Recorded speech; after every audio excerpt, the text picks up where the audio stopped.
Big Lots has been operating as an essential retailer for the past 5 months. How would you describe the current operating environment in your Big Lots stores? Well, first and foremost, it's about the safety of our associates.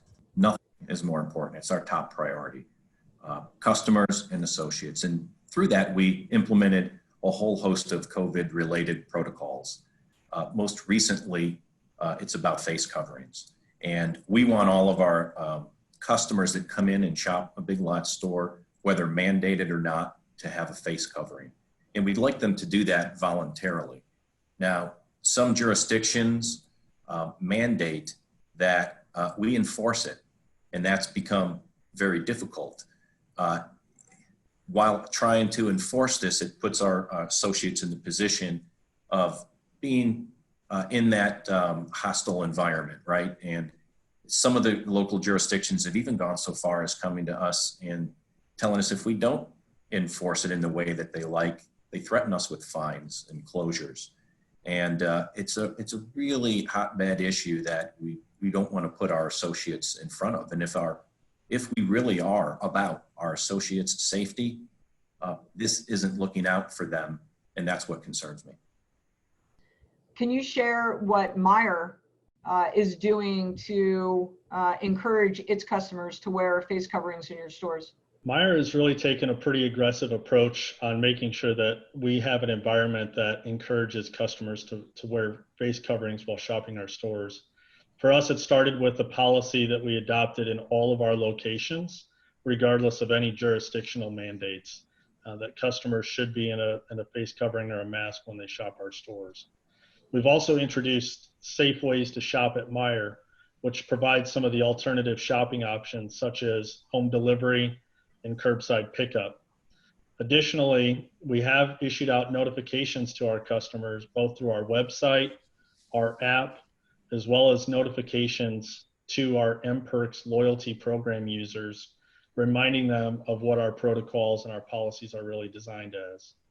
When the customer arrives on property, it's really important because we find that a lot of customers just simply may forget their mask in the car. And so we have signage actually on the exterior of our building, reminding our customers of that, as well as positioning our team members to remind our customers as they come into the building. In some circumstances, that's required us to also leverage a degree of de-escalation training for our particular team members, because it does become a volatile situation for some of our customers based on their beliefs of whether a mask is or should be required in order to shop for groceries. Rob, what is your and Big Lots' most significant concern about unmasked customers in your stores? Is it the interaction that occurs between your employees and the customer? Is it the interaction that occurs between customers? You know, what's troubling you about it? Yeah, they both are troubling because customers can get into arguments over it. And it's happened multiple times in our stores where one customer is really angry that another one is defiant of the policy. And so our associates, where we train them with de-escalation scripts, the customers aren't armed with that. And so I worry that there could be a customer altercation between them and as well as our associates. And, you know, both are keeping me awake at night. I need to make sure that what we're doing and positioning our stores to do, that I would feel comfortable if my daughter were asked to do that in the store. And through that lens to keep everybody safe, that's why and how we're adopting the policies that we have with that in mind. Paul, I've heard a lot of retailers talk about their effort to develop de-escalation training. Is this something new as it relates to training associates in a COVID environment? And why is de-escalation training so important? De-escalation training is not necessarily new to a retail environment, but applying it to a COVID standard is. You know, typically when we think of conflict within a store, it's typically over, you know, a service that's not provided that meets the customer's need, or a price discrepancy, or something that's immediately within the control of the retailer to really drive the experience that's expected for when the customer comes in. When you're talking about COVID and really applying on a safety standard for both team members as well as for customers, there's a degree of conflict that comes with it on a polarizing topic. And as a retailer, our objective is to be able to keep everyone safe. And that's both from a health standpoint, but also from a physical safety component of it. There shouldn't be a realistic expectation to go into a grocery store or a retailer for that matter to feel as though there could be an assault that happens or an aggressive conflict between two parties, whether it be customer to customer, team member and customer. It really doesn't matter. And so having that ability of being able to diffuse and really keep a situation as calm as possible becomes imperative when we're really talking about the true safety of everybody involved. Retailers are implementing a laundry list of steps to get customers to wear masks inside stores.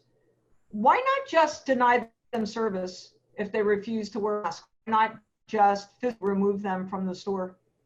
Yeah, the reason why we wouldn't do it because it automatically does opposite of every one of our scripts that we teach our teams to de-escalate. It creates that confrontation where the emotions are running high and puts them in that difficult position. So there are all kinds of things we do for them. We have fortunately in our store, a register that's in the middle near our furniture where we can have any customer rung up separately from where we're at. So there's all these different things that we'll deploy, but we're not going to be asking people to leave and try to enforce that and put our people in that position to escalate and to create a situation that's not safe for them.